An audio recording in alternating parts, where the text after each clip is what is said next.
All right, well, welcome. Thank you all so much for being here. My name is Meg Morgan, and I am co-moderating, co-facilitating today along with the fabulous Elise. And so we are going to jump right into getting some questions answered and just some casual conversation about the Green Communities Leadership Institute. Today is August 11th, and applications are due for the next cohort September 1st.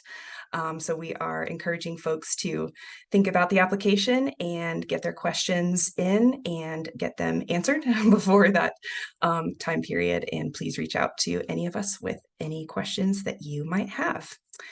But as we jump in here, this is really meant to be a kind of casual question and answer session.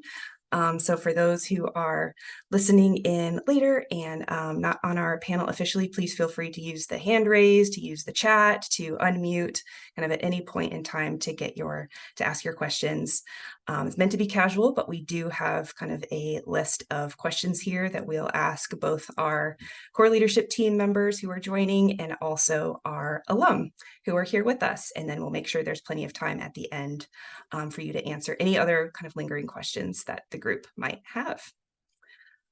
So with that, I'm going to toss it to fabulous co-moderator Elise.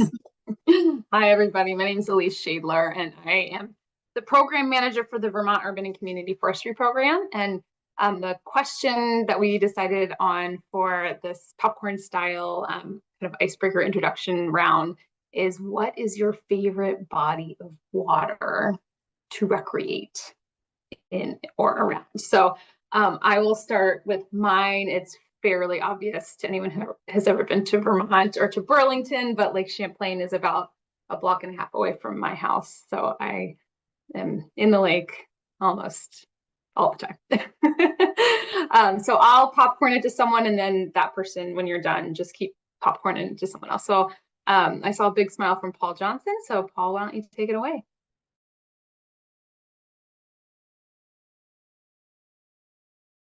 There, get the mute off.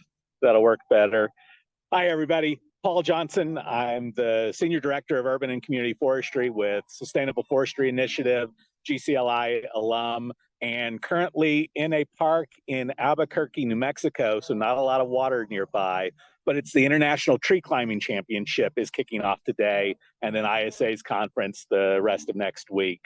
My favorite body of water to recreate in, probably due to accessibility, is a little very short river in Texas, just south of Austin, where I live, called the Kamal River. And so there's a lot of, it's a spring fed, super cold, which feels great on these ridiculously hot summer days. I will pass it over to Laura. Thanks, Paul. I am Laura Krafka. I'm the Director of Ventures at Arbor Day Foundation. And I have two different bodies of water because I want to. So one, Lake Superior is my favorite body of water. It's in northern Minnesota, which is where I am from, and it makes me happy every time I see it. And then Paul, you reminded me of a river that I whitewater kayak that I love because it changes with all the different seasons in Minnesota. So I'm going to say the Kettle River and Lake Superior. And then I'm going to popcorn it to, hopefully I'm saying the name right, if it's Risa. Yes, that is right. Hi, I'm Risa. I'm an open lands volunteer tree keeper for the southwest of Chicago. But I also traverse to other tree keeper groups. I think my favorite, well, I live by Lake Michigan, but I think I do like Lake Superior a lot. I've spent a little time near Toft and Lutsen, that area. It's beautiful. It feels like the ocean. The same with Lake Michigan. I completely thought it was the ocean initially. But I will be going to the Boundary Waters up in Minnesota. So I'm curious about how that's going to feel, but I'm excited about it. I will pass it to Jimmy. Yeah, hi everybody. My name's Jimmy Scheid. I am the Reforestation Services Program Manager for the California Department of Forestry and Fire Protection. previously employed within the urban and community forestry program. And I live in El Dorado County, California, which is kind of between Sacramento and South Lake Tahoe, for those that may not be familiar. And I was an alum of the first year of GCLI. Favorite body of water? Well, I don't see it as much as I'd like anymore. I lived for quite a while in on the Lost Coast, and so spent a lot of time in Humboldt Bay, which is kind of the where the mouth of the Pacific hits all of the wonderful oyster growing region of Arcata and Eureka and all of those little towns, and plenty of time spent kayaking and even swimming and just generally recreating along the beach.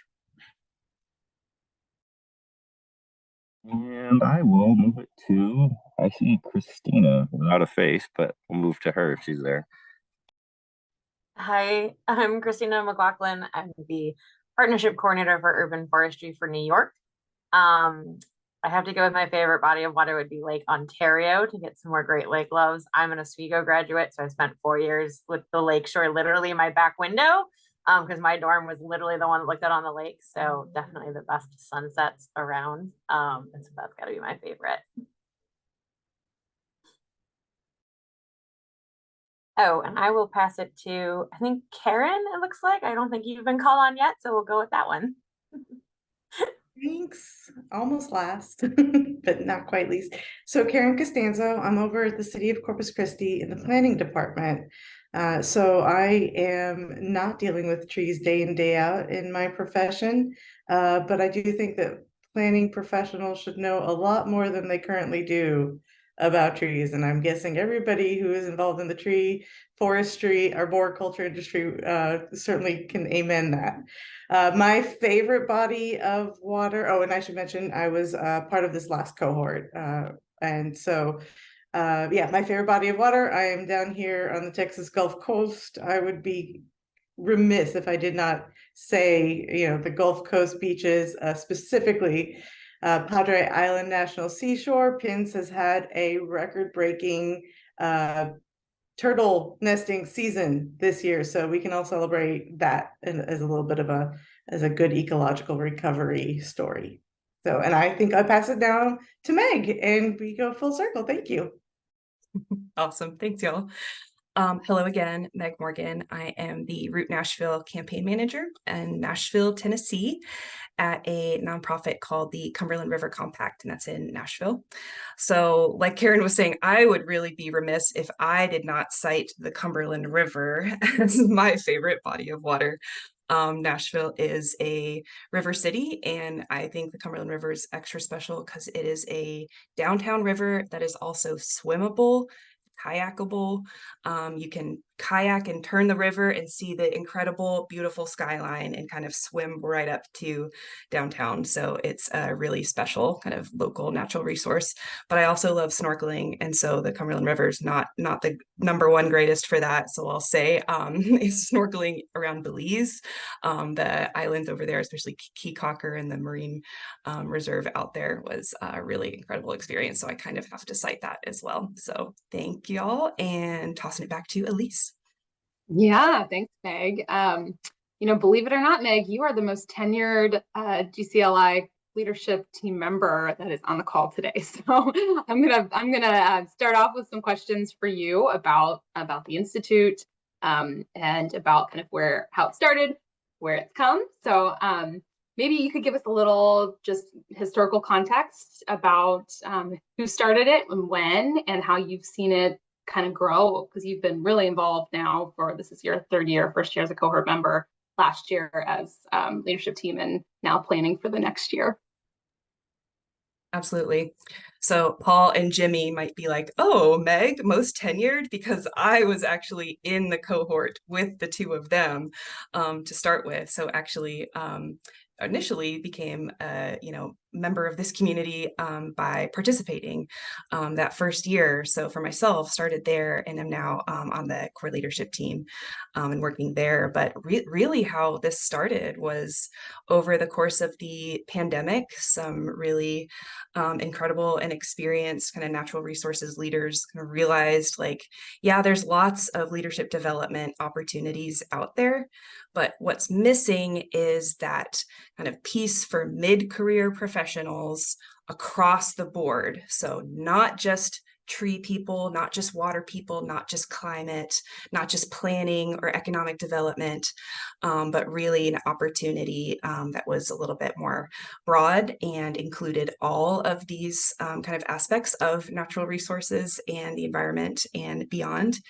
for that kind of mid piece. So kind of early on, started as these conversations between a group of people, and that's really, I think, an incredible part of the GCLI model is that it is very much a shared leadership model. You'll see right now, I'm talking about this as if I was one of the founders, and I was not. But what is so great about GCLI is that it is something that there isn't, we're trying to model in the core leadership team and the folks putting it together, this shared leadership idea that is then encouraged with the cohort members as well. So early on, started in the pandemic, so there was lots and lots of Zoom calls, people who were on the planning team who never met each other in person, putting this thing and building it up for the first time together remotely, and then seeing that energy and that fun when everyone does get to finally come together too. So yeah, that inaugural year, 2022, and then the last cohort just wrapped up this March 2023, and now we're getting ready for the third cohort. So time flies when you're having fun. It surely does. And I kind of have a similar story to Meg in that I participated last year as a cohort member and am stepping up this year to be part of the leadership team. And it's, I think I was really intrigued. I think I had heard about GCLI the first year, saw it floating out there. Had a new baby, just wasn't really ready to commit to something like that. But last year I was really stoked when I saw all the outreach again and applied. And I had participated in the Municipal Forestry Institute years and years ago, and felt like that was probably the most the professional development opportunity that really stuck for me the most, mostly because it was such a cohort-based intensive model. And so I was really drawn to GCLI for the same reason. I was like, this is a group of people that's going to be putting our heads together and really kind of diving into some tough and personal and professional issues in a way that felt like really authentic and awesome. So Laura, I'm going to pitch a question to you as a new core leadership team member. Can you talk a little bit about how the leadership team works together and maybe what you're excited about as we're thinking about the 2024 cohort? Yeah. So I was honored to be asked to be a part of the core leadership team this past year. I had two of my teammates from Arbor Day Foundation were a part of it. It was Lauren Marshall and Matt Spitz. And so really strong leaders within our programmatic space, and they have agreed to stay on as well. I don't think you can actually leave. That's one of the things within core leadership. You might be able to like kind of sort of leave, but you keep getting pulled back. And what I would say my impression thus far has really been it as a group of people that are fully dedicated to the success of people within, as Meg was explaining, people within that like mid-level career space. They have experience, they know they have a vision, they want to get someplace, and also they just want to be in a safe place where they can talk about areas of opportunity, challenges that they have, and be able to get support and feedback and development really from others. And so what I've been really impressed with is you have a vast array of talent. So you have people who have done work with water, with trees, within planning, within budgets, within logistics, within building businesses out within. And you, within this Leadership Institute, you will have access to all of those people because they are so invested in your success. And so, and I would even say even for my own self, like coming in, I thought, I'm being asked to be a part of this, but I've also already felt that the group is invested in the work that I do, I've been able to reach out to this community and ask questions where I want to have people's opinions that aren't part of the Arbor Day Foundation, that I want to reach out and know more of what's going on within spaces outside of Lincoln, Nebraska. And so that's what this has been able so far to provide. And that is the goal of this Leadership Institute, is really to be able to continue to provide that foundation and then those building blocks to ensure that we're all focusing on a greener community. That's awesome. Thank you, Laura. And Meg, I think I'm going to flip it over to you to ask some questions of the previous cohort members. Yes, alum time. So Paul, I would actually love to start with you, if you don't mind. You were part of the inaugural cohort, the very first time, trying something. What kind of made you want to apply in the first place? And then how might you FOMO. describe, say that again? FOMO, totally fear of missing out. It was the first. And so I also am an MFI grad, 2008. It was probably, like Elise, one of, if not the most impactful leadership, career development activities of my life. And so when I saw the quality of the cohort that was creating this, and have always wanted MFI2, and not saying that this is MFI2, but it's not the same. And so it is taking it to from a different direction, going a different direction, and really expanding the scope to green and blue and brown, a little gray in there, just because we have to, because that's why people actually pay us to do what we do, is the interaction with people in hardscape. That I just wanted to be there to see what these amazing people that I know and love put together. And I will admit, as I told everybody at the end of the cohort, when I got there, it was a busy time. I was a little bit grumpy, actually not that dissimilar from 2008 when I went to MFI. But the ability to expand your network, and looking at me, you can tell I'm probably a little bit past the middle of my career, but it was still a really good experience. And I liked the formatting of building some of the relationships, doing some of the pre-work, and then coming together in person to really put it all together. And got to go to Oregon, which was never a bad time. Thanks, Paul. FOMO is real, and you didn't miss out. You applied, you were there, you were there for the experience, so there's no need to fear that.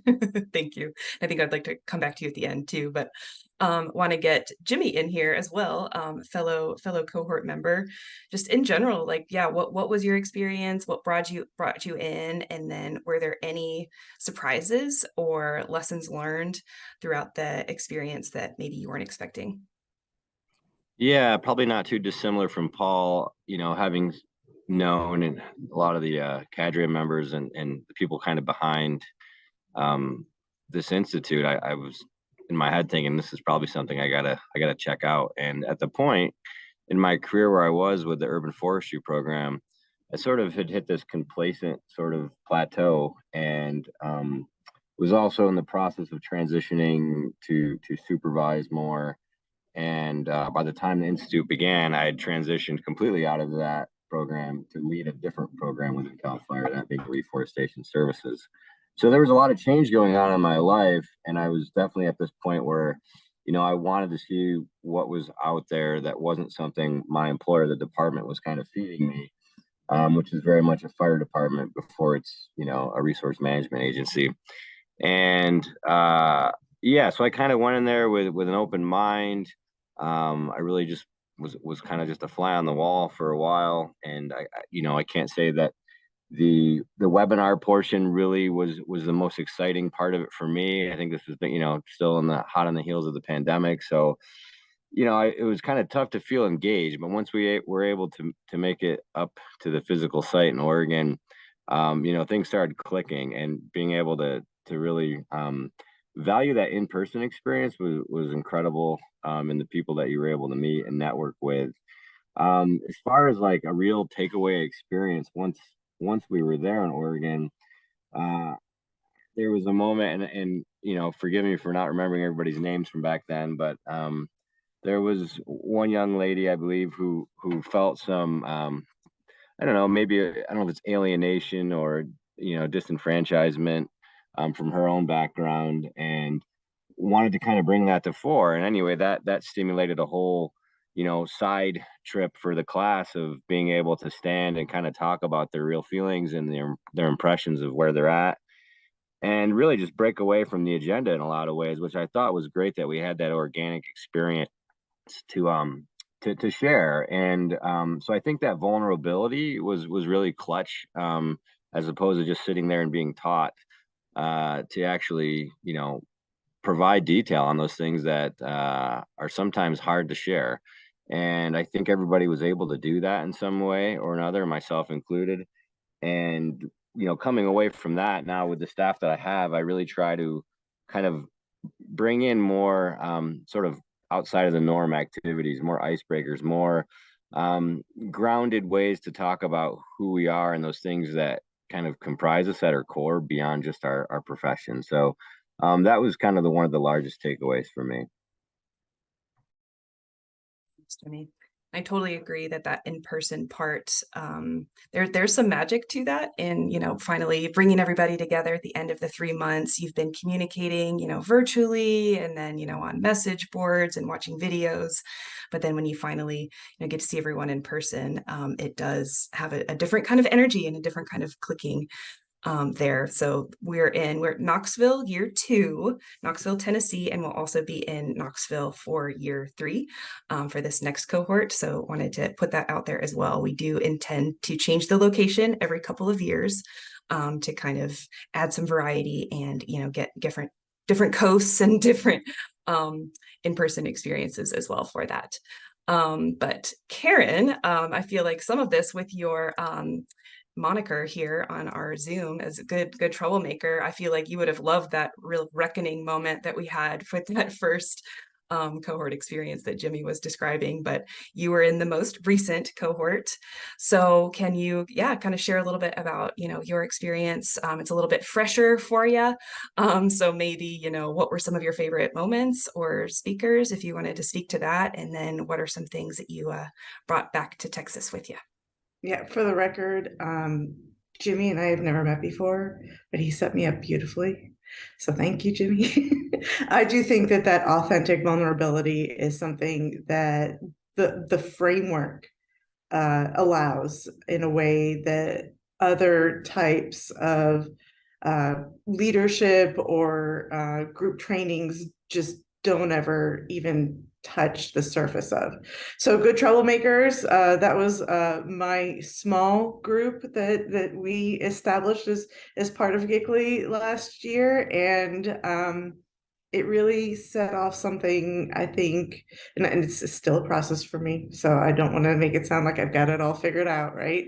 It's still all learning and in the works.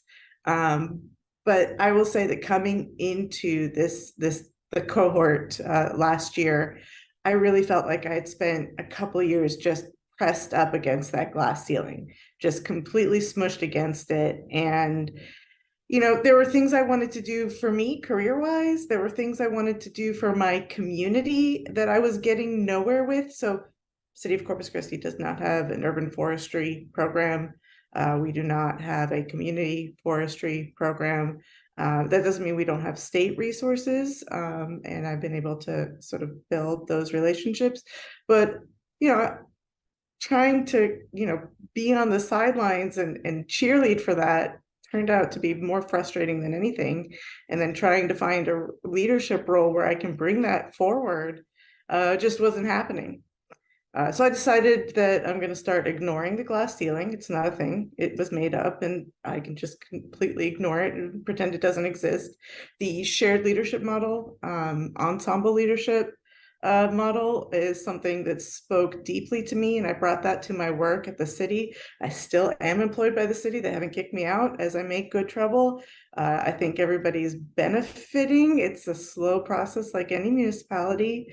But the next step is to take it to a sort of the state level.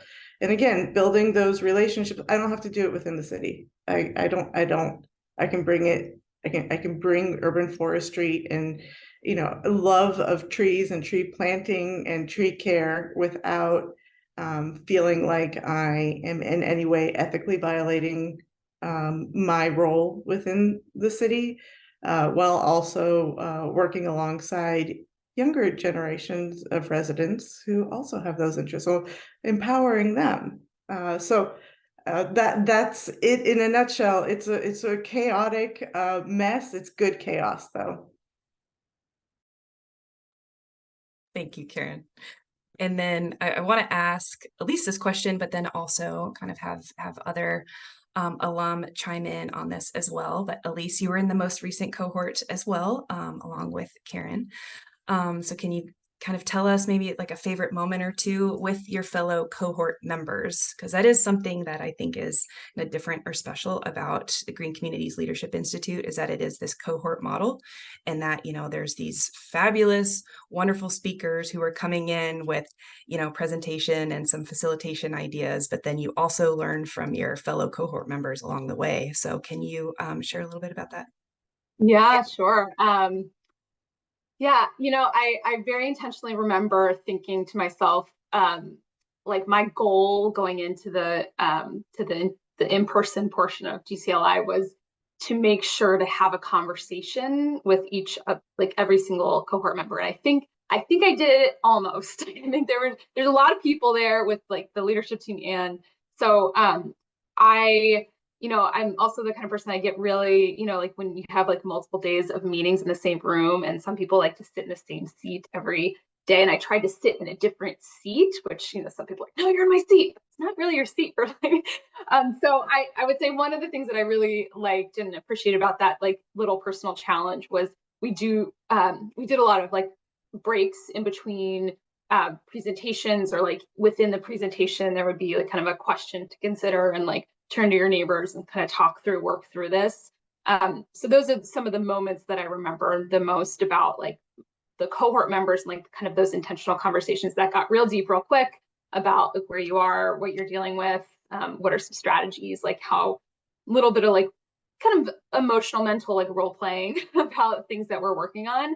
And then the other thing that I just loved was we did a storytelling event that could like totally outside of the leadership team had created this fully wonderful schedule for the week, but a couple of the cohort members kind of offline had tried to like coordinate beforehand to do a storytelling night, the second night that we were there. So we did it at a bar, and it was super fun. And the theme was something about, overcoming professional challenges. And it was really a cool way to kind of get to know, like have a little bit of nuggets of everybody's life outside of just the kind of the content that we were going through. So I'd say those are my two most memorable cohort moments. Storytelling is just fun too. And now we're thinking about how we can try to incorporate that a little bit more officially, although there was something just so lovely about having it be organic and having it come from the cohort members themselves.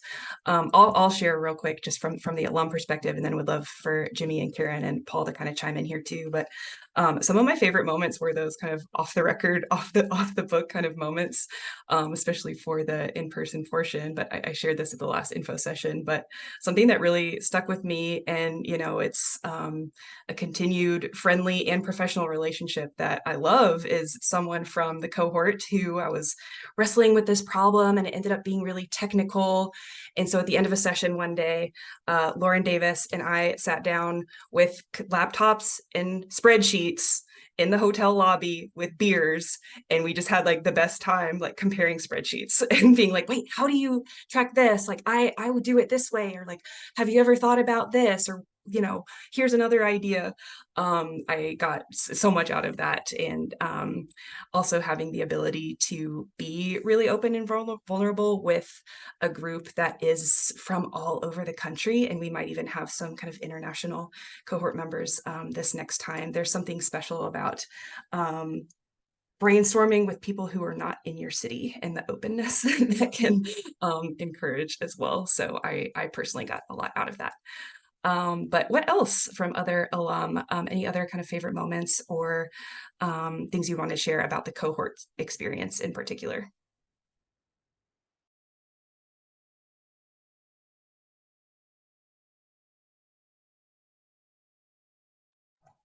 I'll just chime in if that's all right, and I'll just say, you know, like the morning gab sessions, if you will, and I'm by no means a morning person by choice, but Lance Davison, one of the instructors, you know, put the option out there for anybody that wanted to go on a jog in the morning.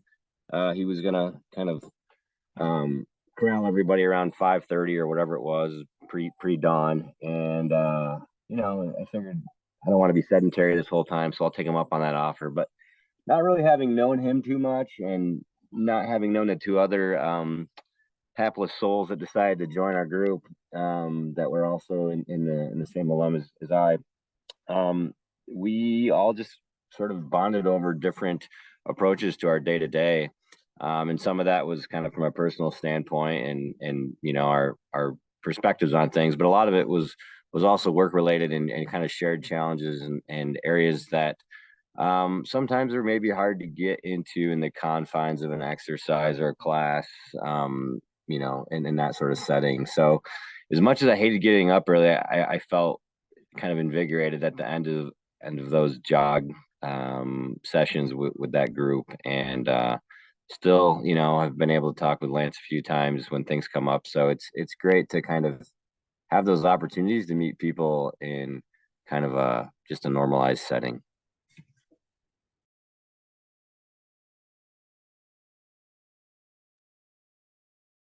So I'll jump in and say, in general, I'm actually drawn to the introverts. So we kind of had our own little introverted quiet lunches, if you will, right? So you find a group, and then as Elise said, you also expand, right? So don't get me wrong, I'm not an introvert, but those are my people, because introverts are deep, and they take me into sort of these areas of thinking that I probably wouldn't be able to on my own. And so it's really nice to just be able to explore different areas of career paths and how different individuals navigate their leadership. Everybody's leadership story is going to be different. It's going to be unique to them, and there's always going to be something that you can learn from everyone. And I feel like when we were in person, that was really the blessing of that, you know, session was really getting to know what everybody's challenges were in that moment, and how they got there and what they were thinking they were going to do next, and working through that together. So Meg, whether it's spreadsheets or, you know, it's, you know, just running and getting lost and finding yourself again, I think those are very beautiful moments that you have with people that, again, back to the authentic vulnerabilities that we were able to achieve in person that you don't usually get. Absolutely. I'll jump in also. I really thought that during the day in that first year, it was very heavily programmed. And Jimmy, thank you for reminding me about what I termed the belonging conversation that organically grew up. And leadership gave us the flexibility and the freedom to explore that. But the part that I really did like that was unplanned or planned to be unplanned was kind of the open dinners to where people could gather together in their own groups in their own ways, could explore the area more, could gravitate to certain people, and it wasn't so heavily programmed that it felt like you were running from pre-sun up to well after bedtime. Thanks, Paul. Thanks, everyone. So I definitely want to make sure we leave plenty of time for questions. Heard a lot from us, y'all, so far. So alum, core leadership, some who overlap. But what questions do you all have? You can kind of ask to the entire group or to someone in particular. Feel free. And welcome, John.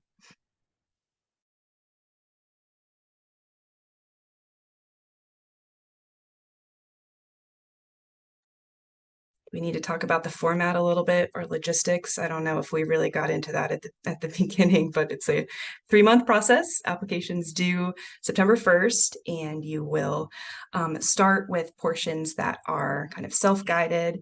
You can do at your own pace, although you'll be connected to everyone kind of digitally. And then there's a webinar week where you are live as much as possible with speakers who are brought in. And there's, again, plenty of time left for those as well, for you to ask your own questions that you have there.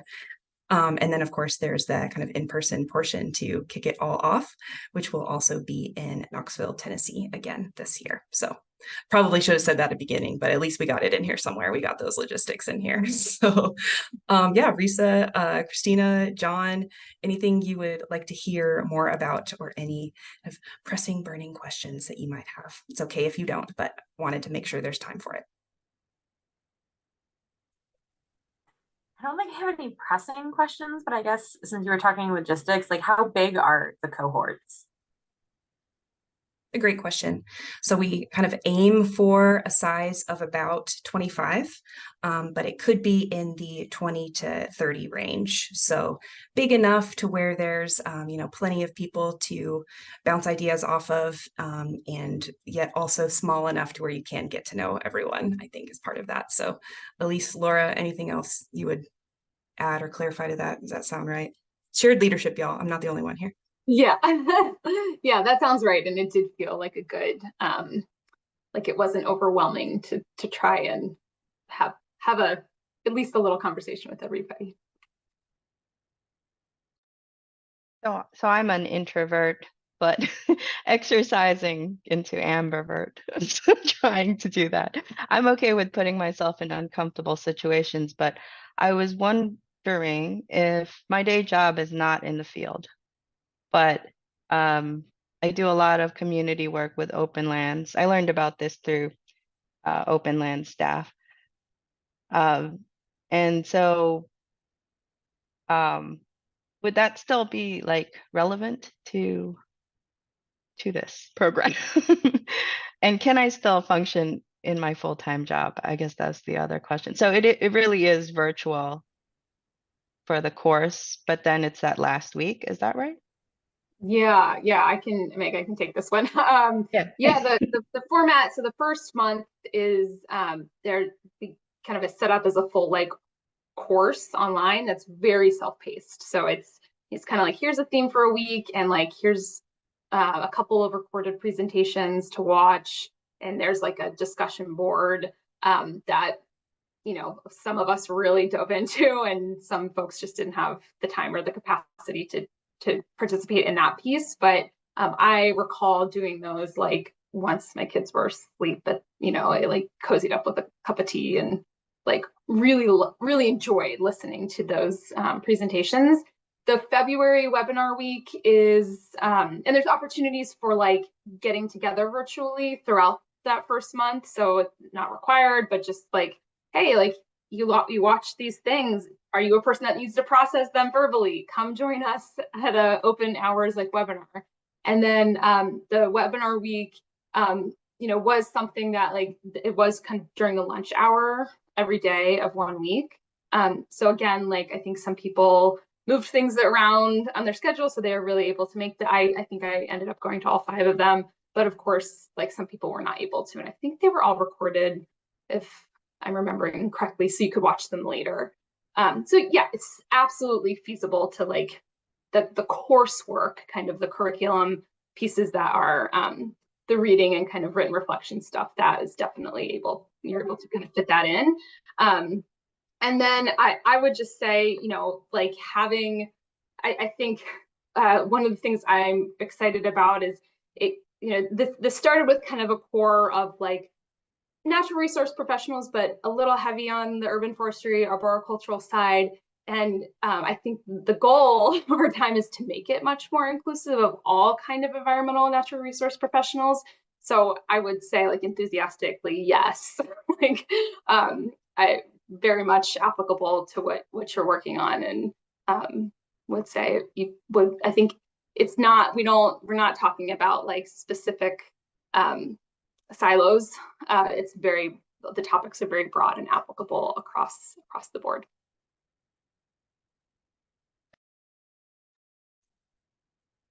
Thanks for asking those questions. And then I would just also add that I believe, somebody can check me on this, but I believe on the first page of the application itself, there's an estimated number of hours you can expect kind of like per week or per that section that is kind of expected or encouraged in order to participate. But the in-person portion in Knoxville in March is required. So we do really, really want everyone there for that in-person piece. Good questions. Any other burning questions? Hey, sorry for joining late. I have, I guess, a couple. Are ISA CEUs included in this course in any way at all? This might be a question brought up by my employer. Okay, nothing like that. That's all right. I That just put in hasn't a come up case study though. actually. Yeah, it's a good question that we can certainly bring back to the full leadership team because that hasn't come up yet, and I'm surprised it hasn't come up yet. So thanks for asking it. Yeah, I wonder if it could too. It just needs kind of like the application, but it's one of those things that our employer really sponges to anything that has that aspect to it. But I put in a case study today actually to my boss for this course, so I'm hoping to hear back. At worst case, I at least want to draw attention to it because it's an awesome program, and hopefully, if not this year and maybe next year. Have there been any Canadian cities? Because I'm from in Alberta, but have there been any Canadian cities yet that have applied to this? No. Okay. You'd be the trailblazer. That might be even more incentivizing, but I might get bumped up by one of my higher up supervisors, which would be equally cool, I guess. But no, looking forward to catching the recording for what I missed, and no, it's a really exciting program. I think that was all there must have been another question, but I think I'm good with that if anyone else has. I did think of one other one while everyone was talking. I know Elise and Paul both mentioned having taken MFI before this. If you've not taken any other like leadership things, like not just MFI, but any others, is this a program you should consider, or would it be better if you've taken an intro level like leadership program first? I think they could be totally exclusive of each other. I think Paul and I just were both probably like intrigued because we had that experience of having like come to this place and like don't leave this place and you're with these people for a couple of pretty intense days. But I don't think I wouldn't say you need something like that to be relevant for this. Totally agree, and it might even be more impactful for you. If you look at things like you go out, you have a really good meal, you love it, and then you go back and it's just not quite as good the second time around. The dopamine hit's not the same. And so I think it's the same way here. I'm not saying if you've done MFI that you don't need to do this, but I think this might have more impact on you if you haven't done some of the other leadership trainings. And so I totally encourage you to jump in and do this one. Yeah, no specific program or requirement asked for there, but the idea is to, again, like mid-career professionals, so it's like some kind of leadership experience or some kind of role where you've had kind of a leadership position. So does that answer your question, Christina? Yeah. And then there was some okay, Good. Not a silly question at all of what is MFI? We're throwing around these acronyms here, so please, please forgive us. But Municipal Forestry Institute, which is also, I have not done that, but I think similar in there's a cohort model, but different in that it is super, and I haven't done it, so y'all jump in, but super tree specific and for cities, municipal, the M, okay. Not really. And I mean, Paul Reese was instrumental behind both programs. And so that's where I know that there was enough consistency that it's not a repeat of each other. Yes, MFI is based in urban forestry from what is currently the Society of Municipal Arborists, but it again is a leadership training, and this is more of a leadership training that happens to work within that space, probably a little bit more urban forestry focused, but just by the people that are there and engaged with it, whereas this is intentionally a broader, more diverse audience that is kind of in mind.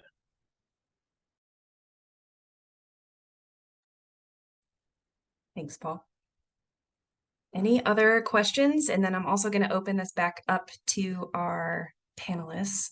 Anything else you would share with those who are listening in today, who are maybe thinking about applying or have already got the ask in? Love to hear it, John. That you think people should know about the Green Communities Leadership Institute experience.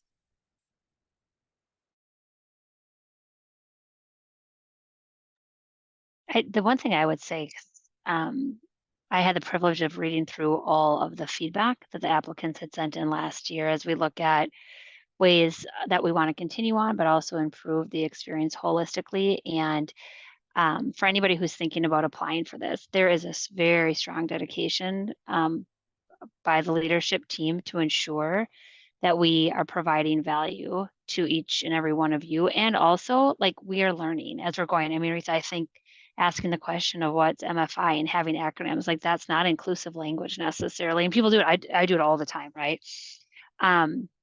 So how can we be in a space where we are thinking of the whole of the audience and holding ourselves accountable to that higher standard? And so I think it takes a lot of courage too to ask a question, and that's where I always want the space to be for everyone is around safe space. I don't have a background in urban forestry. I don't have. I ask questions all the time. I don't. I can barely identify an oak from a maple. So I think that, but what I love is the superpower is seeing the greatness in others and trying to help them find their path. That's what I'm meant to do in this life. And so that's where, when I think of the value that this can add to not only like your personal self, but also your ability to give your gifts to the world, this is an incredible opportunity within this space. So that's what I've been so impressed, and with the caliber of people that are part of the leadership team, as well as each and every one of you that's on this call. And doesn't now everybody just want to be around Laura more, right? Like, thank you, Laura. Like, yes, wonderful. Before we wrap up, just any other things, feel free to come off mute if there's anything else, but I would encourage everyone to, again, September 1st is that deadline.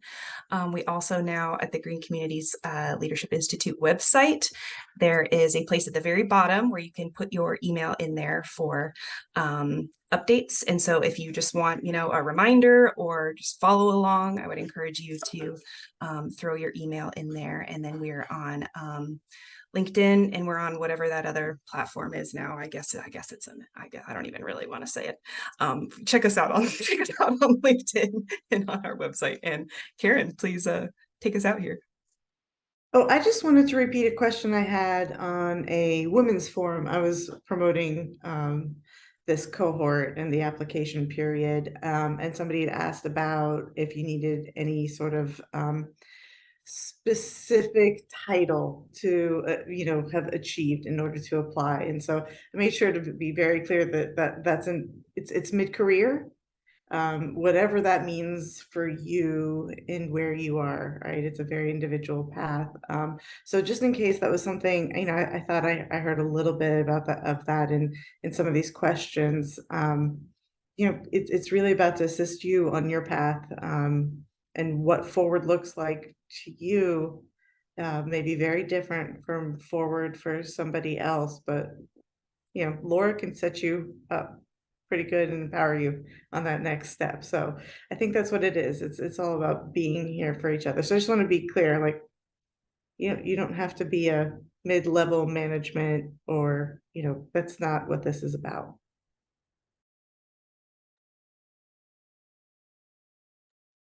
The beauty of the shared Great point. leadership. Yes, go ahead, Paul. I was just going to say, yes, leadership is not a positional role. And I think that's what's really clear with this training and with the group that you get to work with, is people come from so many different realms, that this really is a leadership and empowerment and development training that happens to be associated with green, blue, the environment, so that you all have something kind of in common. But you could take a teacher, an actor, and an activist and bring them into this training, and they could walk away with tools and experiences that would be valuable for them. And so I wouldn't worry about what your background is or what your positional role is. It's 2023. We are at an inflection in kind of the environmental sustainability world, and we need the future leaders that are going to affect the changes that we haven't been able to affect enough of yet. And so please join and do that for all of us. I'm so glad we're recording this so that we have all these nuggets. This is wonderful. And I think that is all that we've got. So ending a little bit early, but we'll also make sure to put in the chat. You can feel free to reach out to the group at our info at whoa. I can't talk and type at the same time. Please forgive me. If someone could help me out with that, Elise or Laura, if you could put our general email in there for me, info at greencommunitiesleadership.org, or through the website. Please feel free to ask your questions. But I think with that, we will end the recording. If anyone wants to ask anything kind of off the record, off the recording, we're free to hang out for a few minutes. But thank you so much for all of your time, both alum and core leadership and our hopeful new applicants. So appreciate you all. Have a nice weekend, everyone. Bye all. All right. Bye, thanks.